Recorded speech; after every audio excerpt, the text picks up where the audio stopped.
Hey guys, this is Xander Dude for our third iteration of villager abusing and farming. This time we have a bone meal powered bread farm, and this is exciting because it's a lot smaller than my previous farm, but for good reason. I mean, this is only using one little plot to grow wheat and get it harvested as quick as possible. So it's very efficient, very fast, very resource friendly, but it requires a lot of bone meal. So if you're looking to have a lot of wheat but you don't have a lot of bone meal, or you don't have a skeleton spawner nearby, use this farm. If you have bones, use this one. It is so much easier to build. Anyways, I mean, you should all know the mechanics by now. He harvests it, he gets bread, he tries to throw it, the fence stops him, and there you go. And we are getting a lot of bread. This is and some wheat, and I really don't mind the fact that there is some wheat falling into the hopper, because having wheat is not a bad thing. And if you want to make bread out of that wheat, by all means. But then you also have wheat for other things like breeding your animals. So let's get started on making this tutorial. I want to make this nice and quick. So we need a stone, and I really like the polished andesite. It is just a fantastic looking stone. And we're going to build up a little bit just because then you can see how big it looks. If you were wondering about the dimensions, my design is 4 by 5 and 4 deep. So it's very compact, and that is awesome. So this is going to be right here where the hungry villager is going to stay, and he's going to just stay there forever. So we're going to build a quick pen for him, and I need a slab. I like to use slabs and glass. I think it looks a little professional. You don't have to use slabs or glass. You just have to make sure that the villager cannot move. So these need to be too high, whatever you're doing. On this side, however, on this side, the far side, this has to be a slab. And the reason is because redstone is going to be going underneath. So we're going to build out 2 for this second. And we're going to, the water is going to be here. This is where the hopper is going to be, and right here is going to be the chest. So we need a chest. We're going to get rid of the bone meal for a second. And we're going to run a hopper right into that. And we don't need seeds at the moment.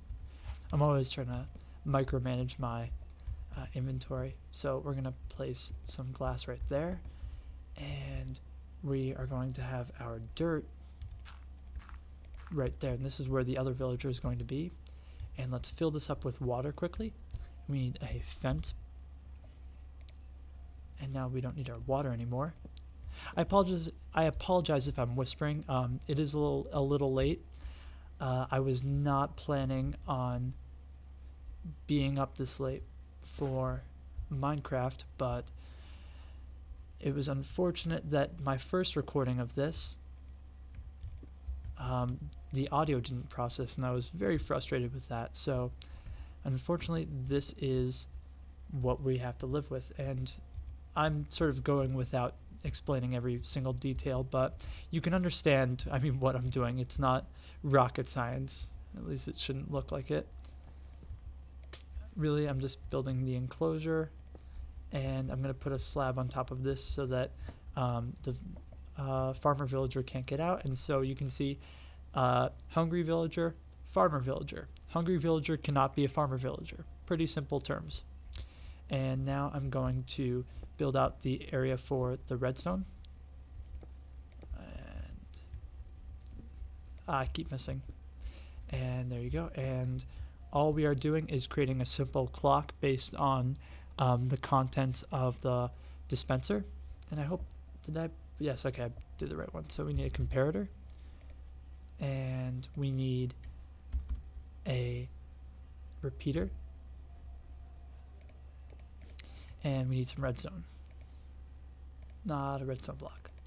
So we're going to run a comparator out of that, and we are going to make this comparator subtract mode.